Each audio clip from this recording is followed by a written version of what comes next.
Hidup tenang di desa, seni menikmati waktu dalam dunia yang terburu-buru. Pernahkah kamu merasa lelah?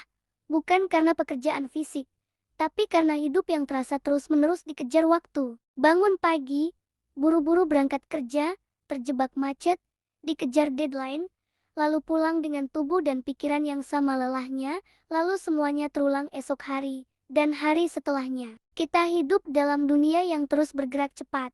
Dunia yang mengukur keberhasilan dari seberapa sibuk kita terlihat, seolah jika kita tidak terburu-buru, maka kita sedang tertinggal. Tapi, bagaimana jika kita berhenti sejenak? Bagaimana jika kita memilih hidup dengan pelan, dengan lebih sadar, dan lebih damai? Inilah filosofi slow living, sebuah cara pandang yang memilih kualitas dibanding kuantitas, kedamaian dibanding kebisingan, kesadaran dibanding kesibukan yang tak bermakna. Dan salah satu tempat terbaik untuk merasakannya adalah di desa. Hidup di desa bukan hanya soal sawah, ayam berkokok, atau udara yang segar. Lebih dari itu, desa adalah ruang yang memberi kita waktu untuk berhenti, untuk mendengar, dan untuk benar-benar merasakan hidup. Di desa, waktu terasa melambat, bukan karena tidak ada yang dikerjakan, tapi karena kita menjalaninya dengan irama yang lebih manusiawi. Kita bangun pagi bukan karena alarm, tapi karena cahaya matahari yang masuk lewat celah jendela. Kita tidak buru-buru sarapan,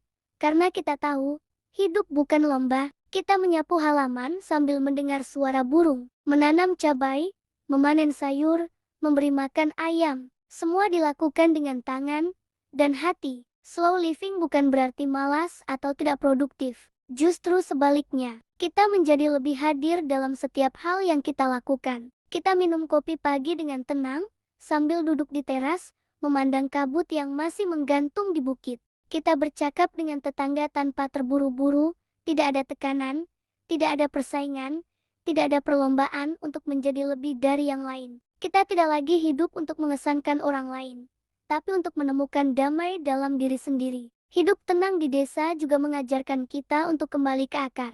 Kembali mencintai hal-hal kecil yang selama ini terlupakan. Seperti suara hujan di atap seng, aroma tanah basah, atau senyum tulus anak kecil yang bermain di jalan tanah. Kita belajar bahwa kebahagiaan tidak harus dibeli. Kebahagiaan bisa sesederhana makan siang bersama keluarga, memetik mangga dari pohon sendiri, atau duduk di pinggir sawah sambil menunggu senja. Di desa, kita lebih dekat dengan alam, dan saat kita dekat dengan alam, kita juga lebih dekat dengan diri sendiri.